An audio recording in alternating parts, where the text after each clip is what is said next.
You are listening to Walking Home from the ICU. We will be exploring how to save and preserve lives in the ICU. All opinions and views shared are unaffiliated with any organization.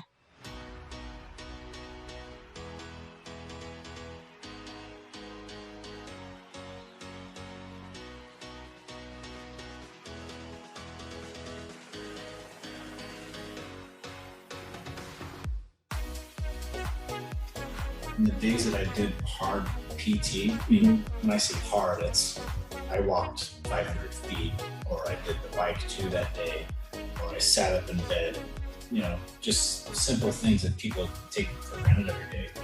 But sitting up in bed that was PT. I did it for 5 minutes. I was exhausted after. But the next day they'd be like, "Oh, we turned down your vent. You're down to 60% today."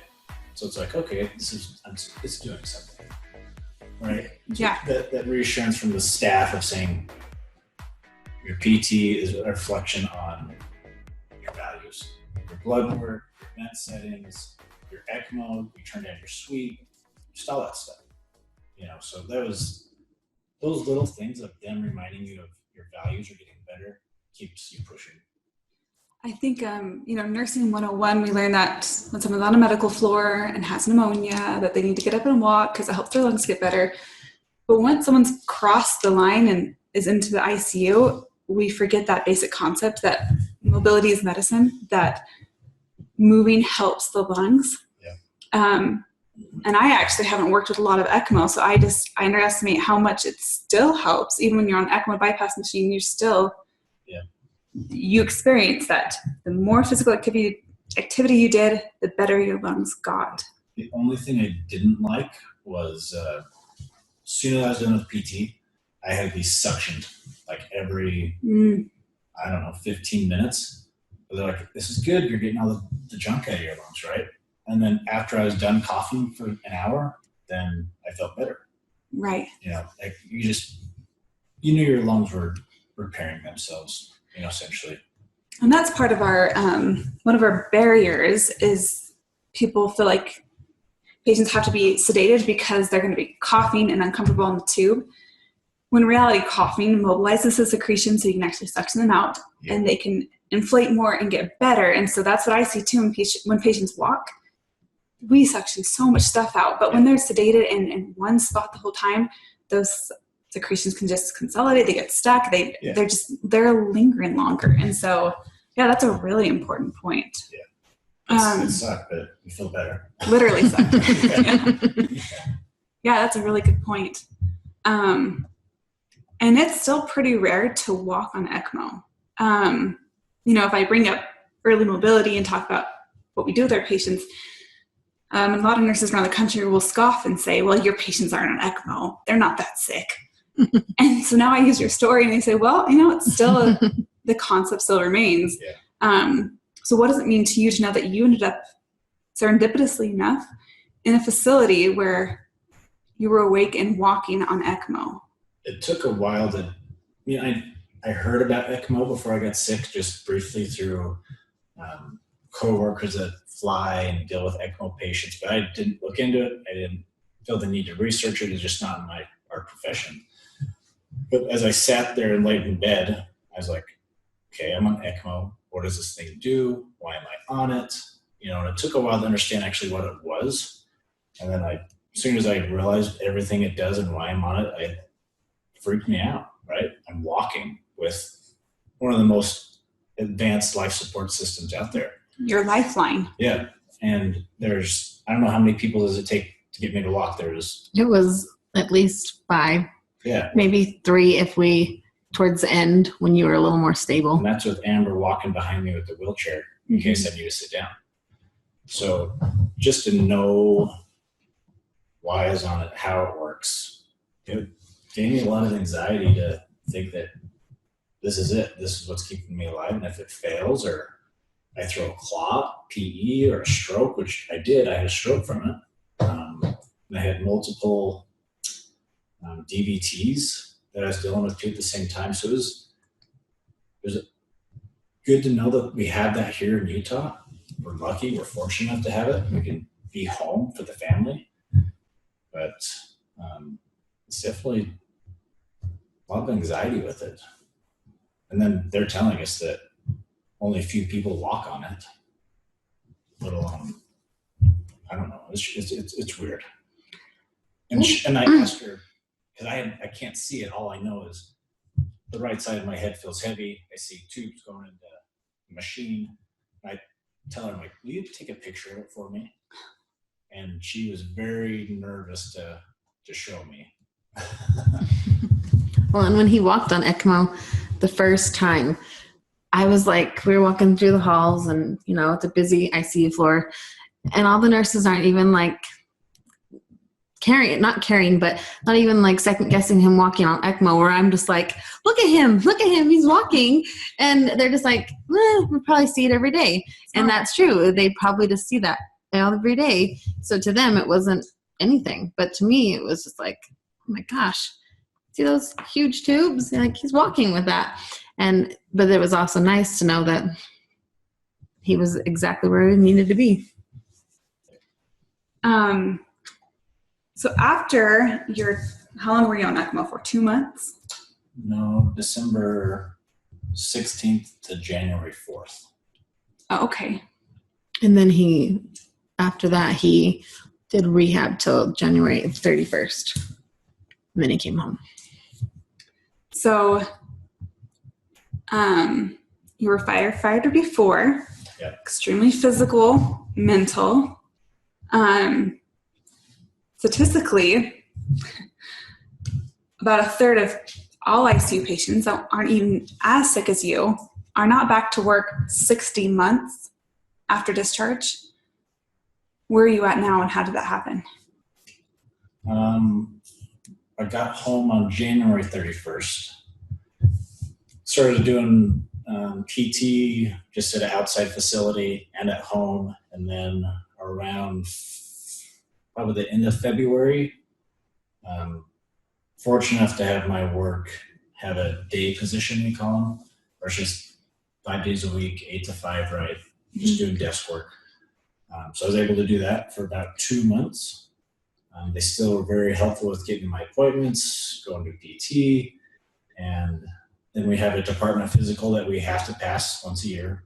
And of course, they were concerned with my pulmonary function and my ejection fraction. Mm-hmm. I passed everything else. My blood work was fine. And they were concerned about being on a blood thinner, right? Mm-hmm.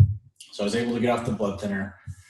My ejection fraction at that time, when I passed it, which was in May 2019, was 45%. So it was just basically the cutoff to go back to work. My pulmonary function when I was healthy,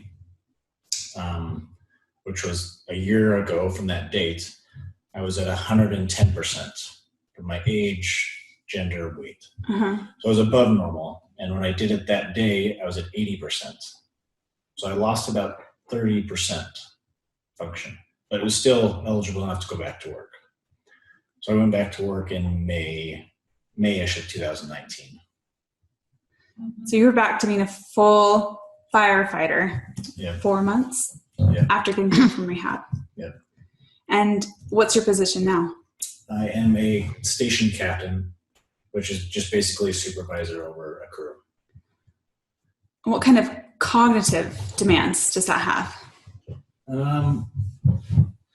It's this. I would say it's the same because before I was a paramedic firefighter, so I was running the medical calls with the crew and making decisions and dealing with time management and all that issues. So it's basically the same thing. Now I'm just responsible for 5 people.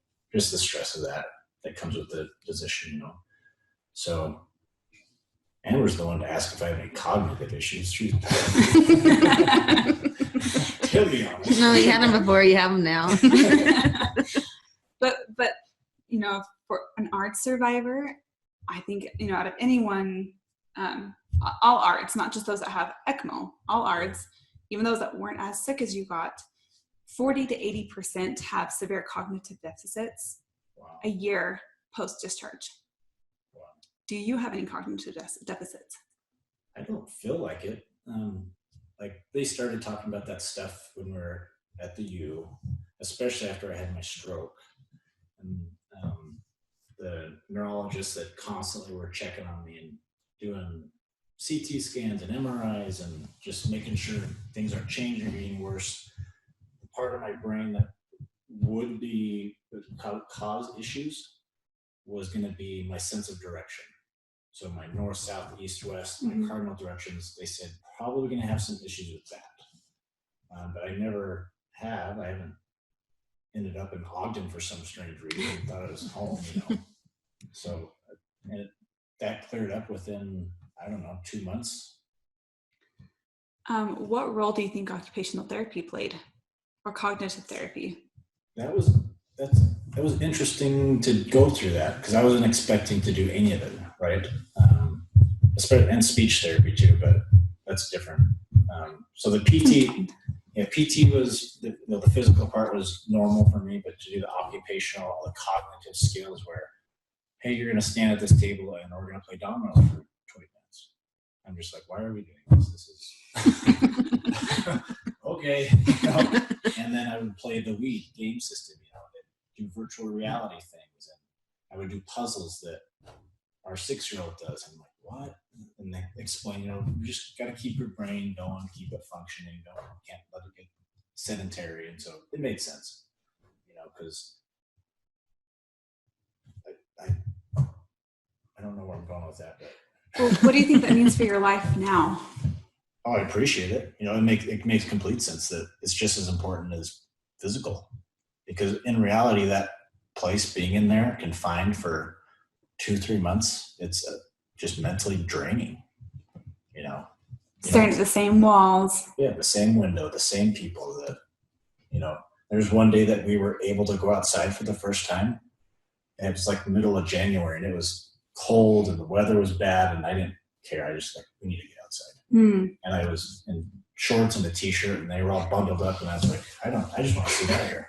It was mentally, like, that day I remember so well. I'm like, gosh, it felt good to get outside. Just mentally I felt better,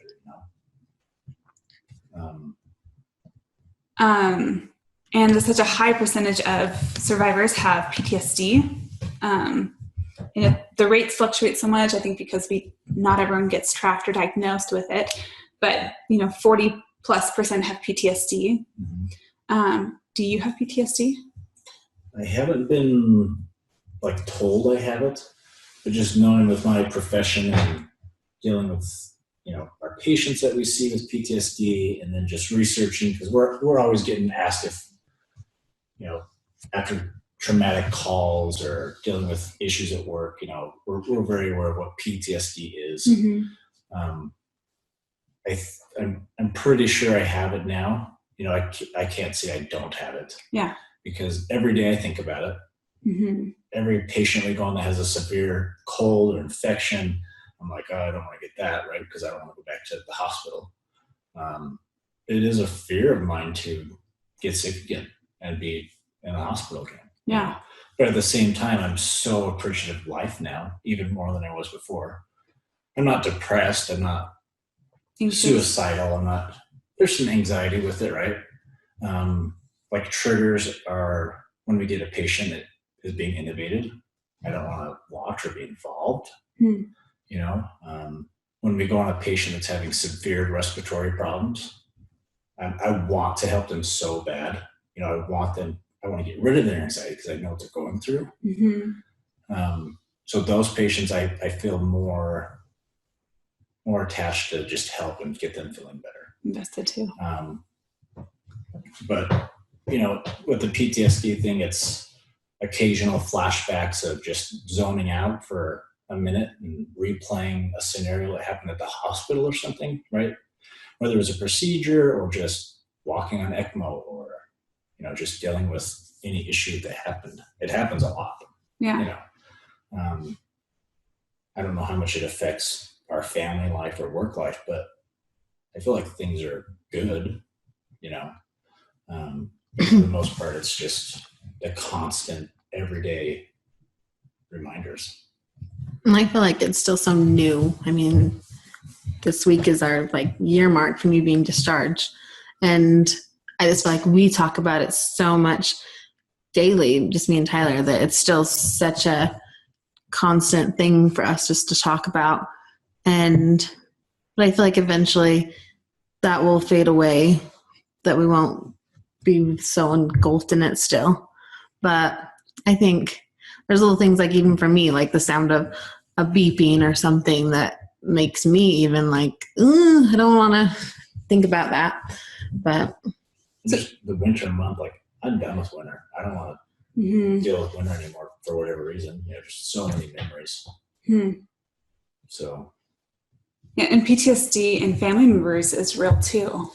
Yeah, and speaking of that, it's when we go on calls, right? My crew deals with the patient directly, takes care of them, and my role is to deal with family, kind of be the liaison. And for the most part, we're really good with keeping the family informed and things of what's going on. But now I feel like I'm really involved. I want to tell them everything that's going on. Let them know we're doing everything the best we can, just keeping them up to date, because it was so important to Amber. I don't know how many times she's told me of you guys just keeping her up to date, giving her the truth of expectations and the reality of it. And we started an ICU diary. I didn't know how sick Tyler was going to get. I knew he was sick at that moment, but he was 32 and healthy. And I just, logically, I just thought he would just turn around and walk out in a couple of days. Yeah. But I remember having the distinct impression that you had to have an ICU diary.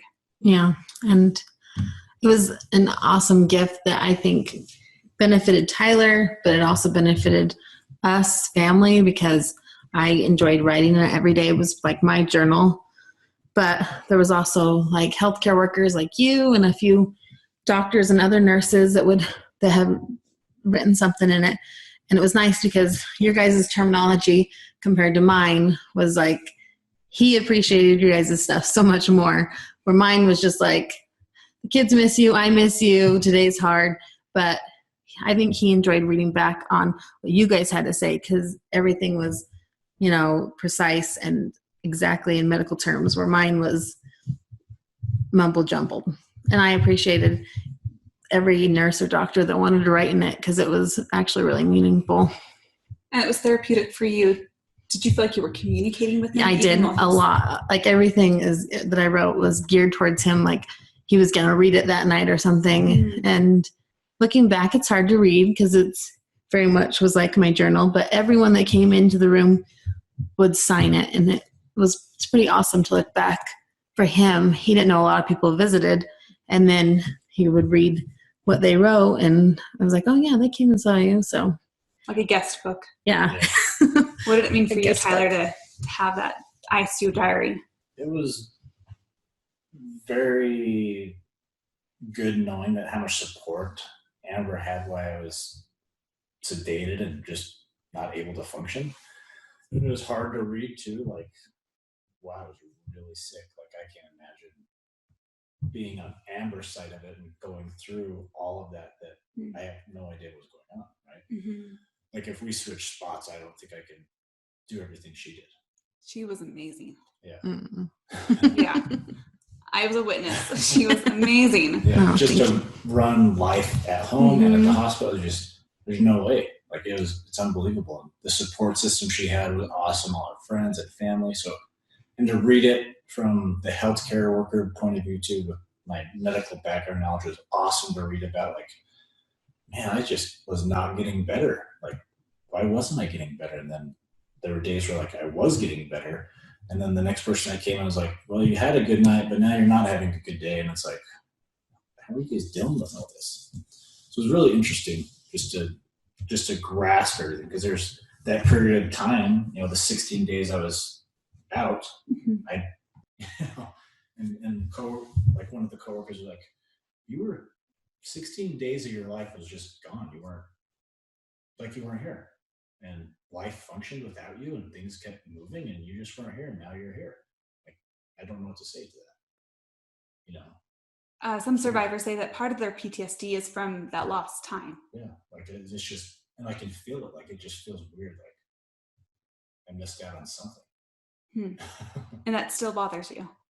Not bad, but it's just the thought in your head. Like, it's just so weird, right? Like, you sleep for 8 hours, and it's just another night gone. But this was 16 days worth. Right. And it could have been weeks more, right? Yeah. I often ask even patients while they're intubated, would you have rather have been sedated the whole time? There was, like, when I first woke up and I realized there's a tube in my throat, I could feel it with my tongue, and I'm just like, oh, things are not good. Like, why am I intubated, you know? But then I was like, okay, I don't know if this is just from my medical background, like, I told myself, things aren't good, but stay calm. Whatever's going on, they're taking care of me, you know? But I still had anxiety about it. Mm-hmm.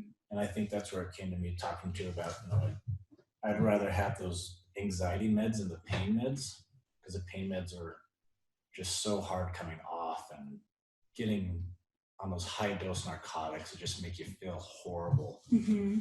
But the small dose and anti-anxiety meds just kind of eased everything. Yeah, it's one of my favorite things to give, actually. It's just a small dose, just to get the edge off, but not so much that they're sedated, because once you give them too much anti-anxiety, then they can't walk and their progress decreases. And also, I don't know if you experienced, what did walking do or mobility do for your anxiety? It really did. Just like the studies say, you know, if you're stressed out, go work out, get all that tension out of your body, and you feel better. And that's how it was. It kept your mind off of what was going on, and you just felt better afterwards. Yeah, I had a patient say, she was saying that she'd had anxiety, and we kind of dissected it. And she was anxious because she was tired of looking at the same walls 24/7. Change of scenery is needed. Yeah. And so then she realized, and she wrote down on paper, she said, I don't need meds, I need to walk. And I said, let's do it. You know, we'll do it. Yeah. That's the other thing that had was this, I don't even know what her job title was, but she would come in every week or so and say, would you like some magazines? Would you like to play the Xbox? You want some board games? You want a deck of cards? Just to change the atmosphere, because sitting on that bed day after day, minute after minute, it's mentally just draining. Yeah. They changed his room. Well, we changed it once, and we had 3 room changes, which I think helped. Oh, yeah. Helped me, helped you, and that was nice to be able to get a different view space. That's a good point. In the CVICU, did they change rooms for a reason, or just for the purpose of? For the purpose of giving him a different area. Oh, they're good. Yeah. We're going to interview them later too. Yeah. and I appreciated, I figured out the nurse's schedule, right? I knew the nurse's schedule, I knew the doctor's schedule, I knew who was on and off, and they communicated with me really well. I would have the same nurse, morning nurse and night nurse, for 3 or 4 days, right? It was their schedule. So I had the same nurse, which was awesome, because I got to know them, they got to know me, they knew where I was, where I wasn't. So that was awesome. Because if I would have had a different nurse every single day, it was just, how do they know what's going on? Oh, that's such a good point. I'm a big believer in continuity. Yeah. At least in my own schedule, I feel like I take better care of people when I actually know them, but especially for nurses too. Yeah. It would be a sigh of relief. I'd see, and I would sometimes it'd be their 4-day that they just spent with me, and they'd be like, well, I'll see you next week on Tuesday, and then be 6 days away. And I'm just like, oh, really? I was like, can you just stay? But oftentimes those are the kind of nurses that are texting their coworkers saying, hey, how's room 32 doing? Yeah. Because they genuinely care. And when you can interact with a patient, you feel more connected with them, obviously. But when someone's totally sedated or totally delirious, you don't know who they are. So I think there are always concerns of how hard it is to care for a patient that's awake. But once you get over the delirium, your story shows that you can really be calm, cope, understand what's going on, work with it, and then you connect with staff. And at least my coworkers say how much they appreciate actually getting to know patients, that their work means something because they know who they're taking care of. Any other thoughts? Something that I wanted to add was things that meant a lot to me were when you and other nurses and staff gave me an example, not a detailed example, just when he was getting prone and you sat down and said, you know, he's very sick. This is the reality of it, but this is helpful. This has been proven to show, people come out of this and it's better and it helps, and this is the right way to go. And I needed that example. And when we were on ECMO, I was able to sit down with a patient that was actually doing like a, I don't know, what would you call it? He was tutoring or something, one of the physical therapists, but he was an ECMO survivor. And he had a story identical to Tyler's. And he was there that week only. And I was like, he is here for a reason. So he sat down with me and just told me his whole story and gave me hope. And then his outcome was just like Tyler's. And then there was a few nurses that would sit down and say, this is going to be okay. We see this, he can do this. They just gave me hope. And even if it was false hope in a sense, even if they had like some type of story of any past patient that they can give to give hope, I feel like it's needed. Even if the family doesn't ask for it, just give it, because I lived for those things. I just needed something in my mind to say, okay, that person did it, Tyler can do it. Or, this guy, he was same age as Tyler, you can do it. And it's just, I don't think healthcare providers realize how easy that is to do, but how beneficial it is. And so if I could give any advice for them, is to just give hope, and I mean, they still have to give the reality of it too. But if you just give both, I think, because when he was prone, it was such a hard day for me to find out we were doing that, but you sat down and laid it out for me. And after that, I just felt completely it's going to be okay. And so I feel like that's the biggest thing that I would say to, a nurse or a doctor, or anybody, is to give hope. I love that. Yeah.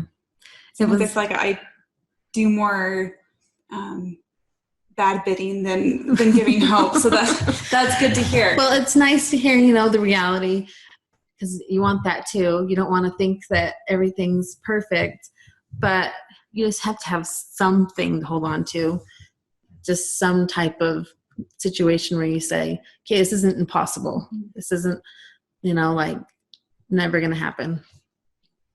And it sounds like in the ICU that they were talking about discharge things, about possible cognitive deficits, PTSD. I mean, did that help? Did you feel like you went home prepared for what was to come? I don't know if you could be fully prepared to be ready to take care of yourself at home. Even prepare Amber to deal with what we were going to deal with when we got home, right? I think there could have been a better job with that. Even with the PTSD portion of, I think there should have been more counseling sessions one-on-one during the ICU visit, right? Oh. You have your respiratory therapist, you got your nurse, you got your doctor, you got your PT people, but I only talked to a counselor maybe once or twice, and I was in rehab, right? When I could talk and I had my speaking valve. I just wonder if having an educator, counselor in there just to discuss hey, let's talk about ICU delirium. Let's talk about PTSD. Let's talk about hallucinations. How are you feeling today? What's your anxiety level like? What's your depression like? Because all those things, I just would sit there and be like, am I okay? Is this normal? Yeah. Right? Should it be like this? Right. Yeah. Just the constant worry, or maybe I'm just thinking too much, and then and it has to be somebody that's very familiar with ICU life, right? When I talked to a counselor when I was in rehab, she has no idea what you just went through. Right. Yeah. She's as far as I knew, she's just a counselor that deals with everyday issues, and I would talk about things. You just nod her head and dot some things on the paper, and that was it. Mm-hmm. It's like, do you really know what goes on in the ICU? Do you know what I've been through? Yeah. So I think it has to be somebody who's educated and has lived and worked in the ICU to understand that. Yeah, I've heard from survivors that when they talk to therapists and primary care providers on the other side, that they feel very misunderstood. Yeah. And sometimes they're not validated.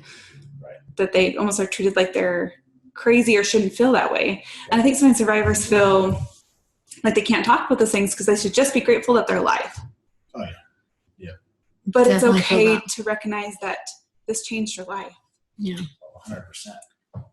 Granted, your outcomes to be able to be not only back to work, but now chief firefighter and doing all the physical things and the mental things. I mean, just where you're at a year later is incredible for an ARDS survivor that required ECMO. Yeah.